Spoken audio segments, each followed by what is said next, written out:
and welcome to Healthy Living. I'm Lori Johnson. We're so glad you joined us today. My special guest is Dr. David Perlmutter, neurologist and expert on the brain. And I have to say, Dr. Perlmutter, one of my favorite all-time guests, one of my favorite all-time people. I hate to gush, but you have blessed so many people with your information, me personally, and I hope so many of our viewers, because the information that you have disseminated throughout the years in your many best-selling books has just been invaluable. And you have another one that just came out again, Grain Brain, and you really place a lot of emphasis on Alzheimer's, and sadly your father passed away from Alzheimer's, so not only do you know what you're talking about from a scientific point of view, but from a personal point of view too. That's right. The important message here is that Alzheimer's, that now affects 40 million people globally, is a disease for which we have no treatment whatsoever. And as a matter of fact, as we were discussing earlier, the treatments or the medicines that are prescribed here in America have actually now been found not only not to work, but to actually speed the rate at which the brain declines. Think about that. The very medicines that are recommended are actually worsening the condition for which they are prescribed. Be that as it may, it even reinforces further our mission to get the word out that by and large, Alzheimer's is preventable based upon making certain changes in your life. That's the headline. We need to shout this from the rooftops. Alzheimer's is preventable. Now, once you have Alzheimer's and you're taking these medicines, Dr. Perlmutter says new research shows that the medicines actually look like they're making us work. That's the bad news, but the good news is we don't have to get Alzheimer's, even if we have the Alzheimer's gene, because we can silence it. So this is what we want to focus on. And young people, I want to especially speak to you right now, because please don't turn the channel. You think, oh, I'm young, my brain is fine, I think just fine.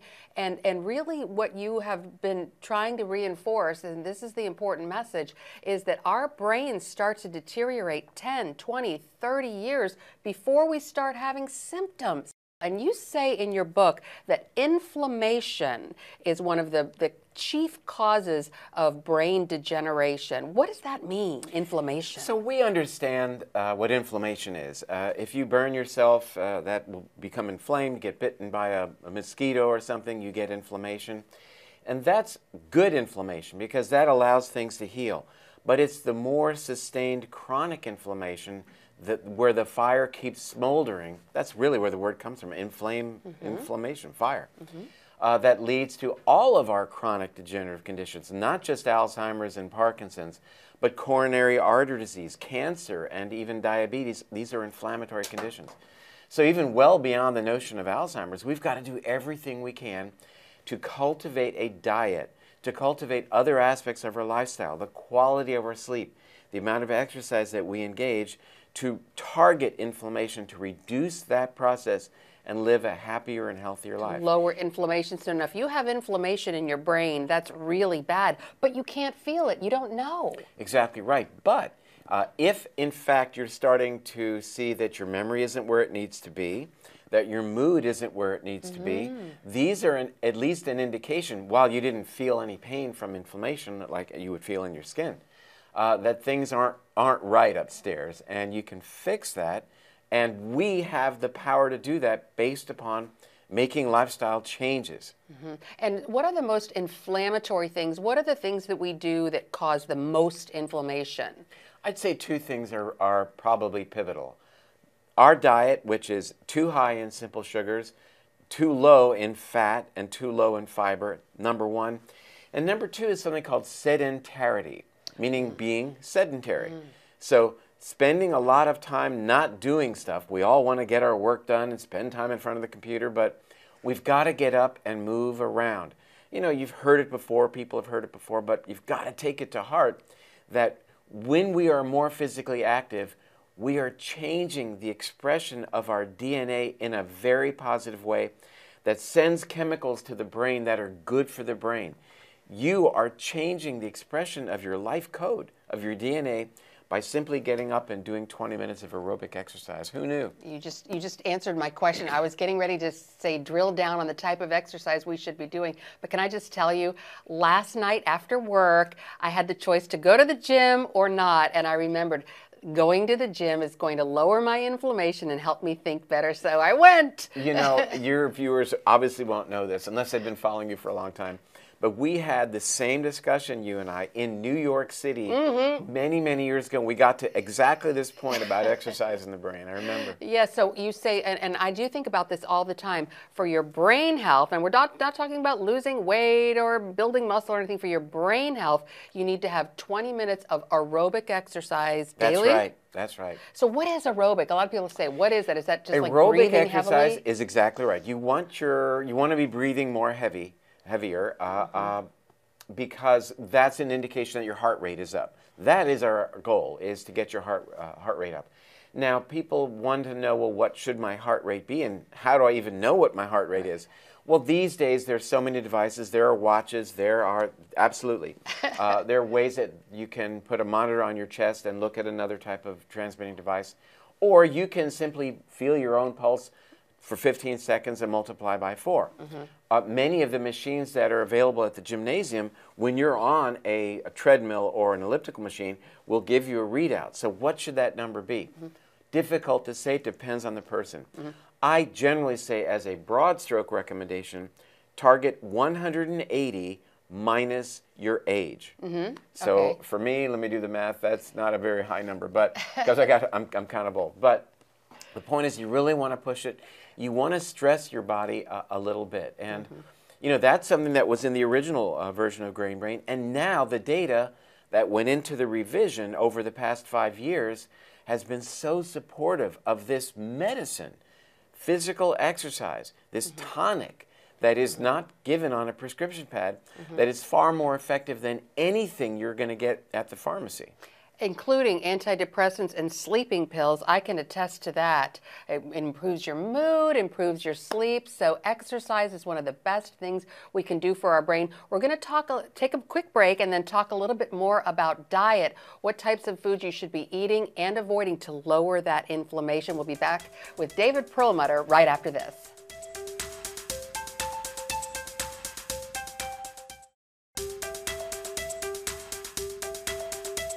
Welcome back, and we are continuing our discussion with Dr. David Perlmutter, neurologist, brain expert, and author of the new book, Grain Brain.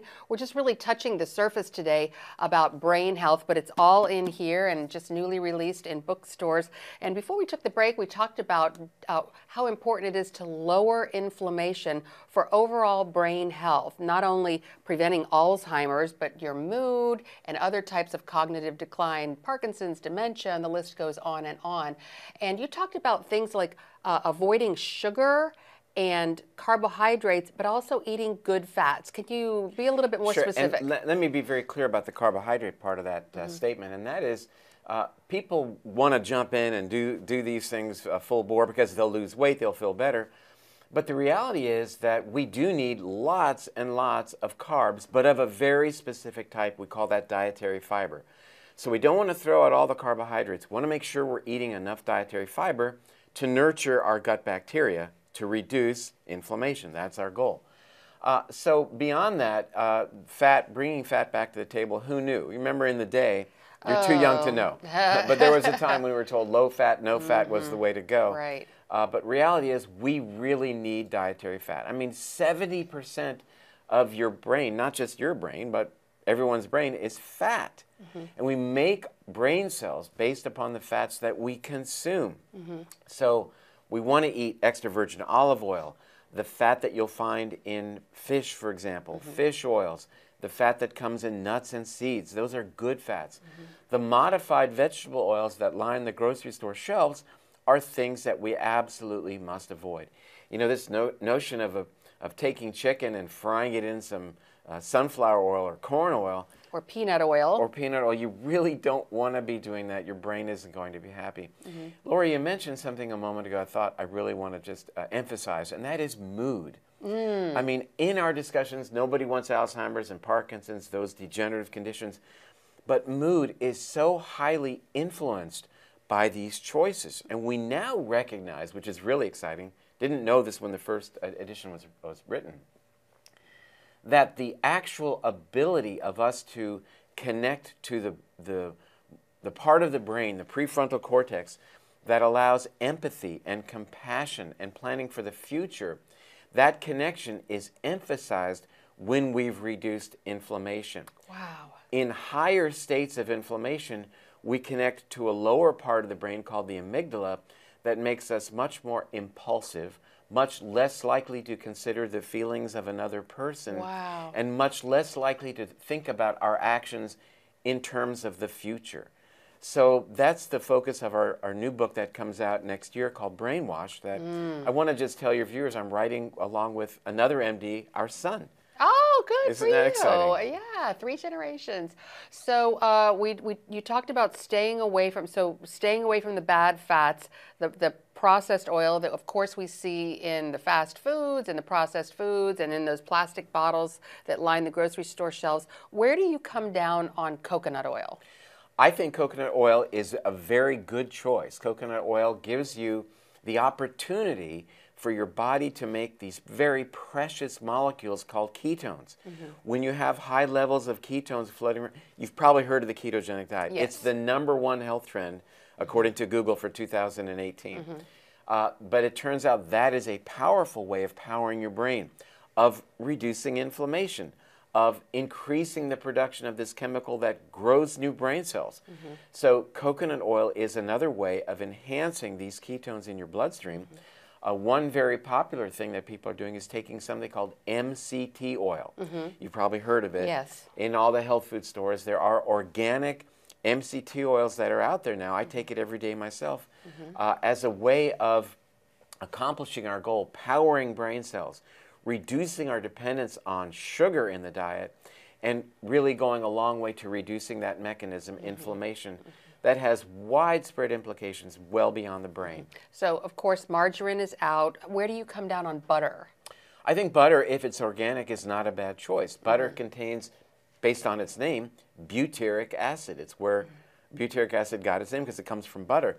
And that turns out to be something that is actually made by our gut bacteria that goes around the body and is very healing for our cells. What about, you mentioned olive oil is great, extra virgin olive oil. Do you have to take the olive oil at room temperature or cold? I mean, I've heard that heating olive oil is not a very good idea. Heating any oil is not a good idea. So olive oil, being extra virgin, means it wasn't ever heated. But I think eating it at room temperature is reasonable. So you'd be surprised how many things you could put olive oil on. Once you embrace the fact that it's so good for you, you ended up putting it on your scrambled eggs, on your fish, on your salad, that's for sure. It's delicious. And so if you do have to, I hate to use the word fry, but saute or whatever, what do you recommend? Avocado oil? I heard that's good at high temperatures. So what we do is we use, generally for our vegetables, like kale, we're cooking a lot of vegetables, basically a little bit of avocado oil to line, we cook in what's called a wok. It's a very big pan. And then basically add a little water. So in a sense, you think it's stir frying, but it's not. It's actually steaming the vegetables, allows them to start to break down the fiber, and so that's how we cook vegetables. All right, this is great. We're going to take a real quick break, be back with David Perlmutter, and talk more about how to lower inflammation, which is good for your brain. Stay with us.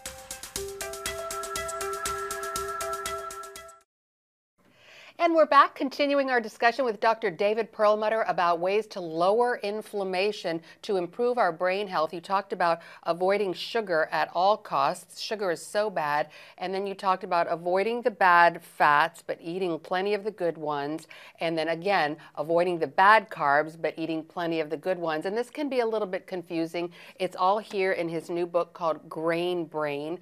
But again, just revisit just how bad sugar is. We really didn't dwell on that very long. And sugar is in everything, and it's just so destructive. It really is. And what we've learned, and again, this is what the peer-reviewed medical literature is teaching us, is that even subtle elevations of blood sugar translate to dramatic increased risk for Alzheimer's disease. Did I say it was a disease for which there is no treatment?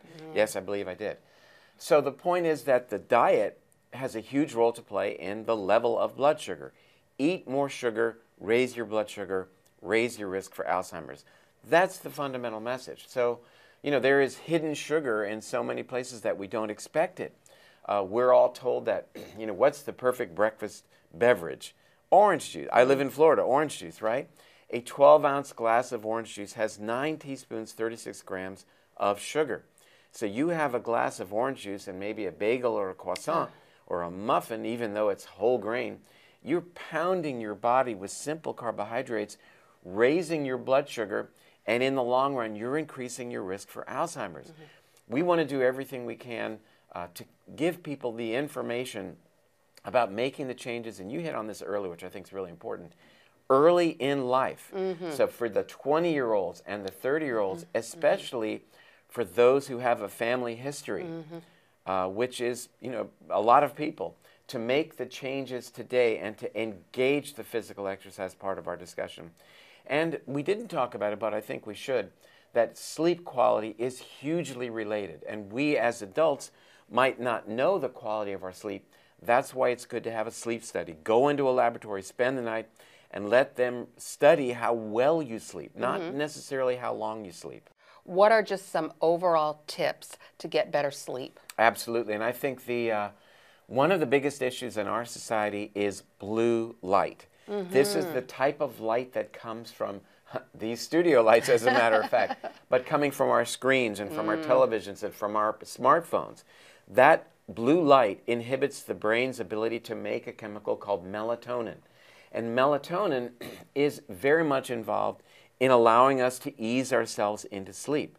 So exposure to blue light during the day is not unreasonable, keeps melatonin levels low, but we want to eliminate this blue light exposure once the sun begins to go down.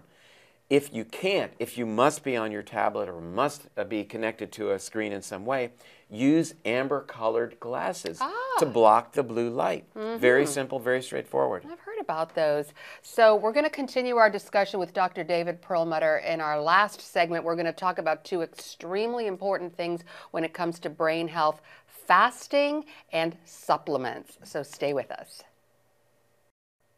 Welcome back to Healthy Living. My special guest is Dr. David Perlmutter, neurologist and world-renowned brain expert. You say that fasting, what they call intermittent fasting, which is sort of a new term these days, is really good for your brain. What's that all about? It can be anything from not having breakfast in the morning to actually not eating for 3 or 4 days. But it turns out that when we're not eating, we're doing ourselves a big service. That we are getting, activating these chemicals in the body we talked about earlier called ketones that actually are good for powering the brain, that help to reduce inflammation. And at the same time, we're changing gene expression to turn on what are called the longevity genes to help. Like that? You bet, to help us live a longer life. I'd say that the take-home message, I think, for the viewers would be that try, if you can, to put off your breakfast until a little bit later in the day.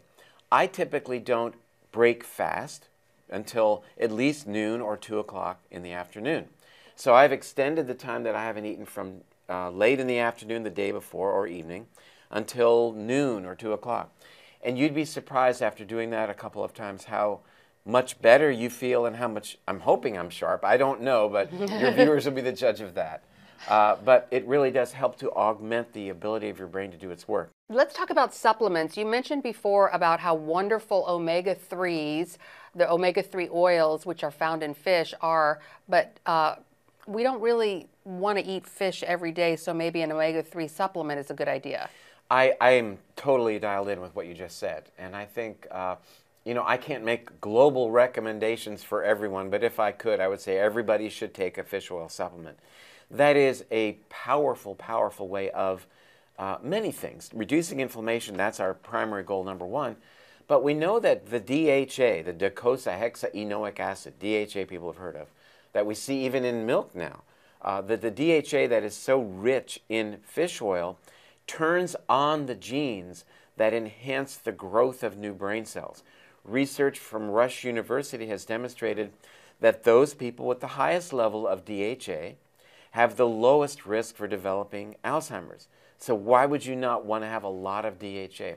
Now, you talk extensively about the bacteria in our gut that is so vital. There's that gut-brain connection, and the bacteria in our gut is so important to our brain health. So do you recommend taking a probiotic? Yes, I think probiotics are a very effective way of enhancing what your gut bacteria are doing.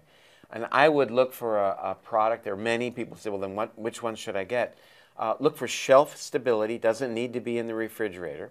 But you want to find a product that has a very large diversity of organisms, different types of organisms, 11, 12, 13 different species, and a robust number of those organisms. We call those CFUs, 30, 40, 50 billion. There's even one that's 90 billion. You want to find a product that is non-GMO and that is organic, if your health food store would carry that. But I think there's absolutely a place not just for probiotics, but for prebiotic fiber to nurture those bacteria as well. And we see products in the health food store made from things like acacia gum. That's the tree in Africa that the giraffe goes underneath to get shade. That creates a gum that's harvested sustainably that we then have access to in the health food store that's really good for our gut bacteria. So still along the line of supplements, you recommend vitamin D. That's crucial, right? I think vitamin D is critical. People talk about, well, what's the normal range on the blood test of vitamin D? And they say, well, between 30 and 100.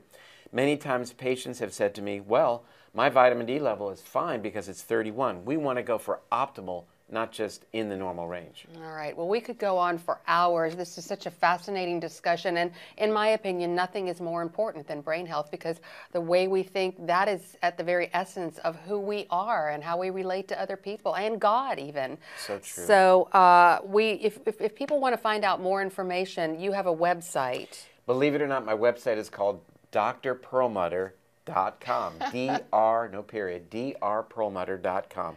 We have a free newsletter. Oh, wonderful. And you can find out all the details about and other supplements to take and so much more. And the book is called Grain Brain. It's out in stores now. Dr. Perlmutter, always a pleasure. Thank you Lori, so always much. a pleasure as well. All right. And thank you, too, for tuning in. And we'll see you next time on Healthy Living.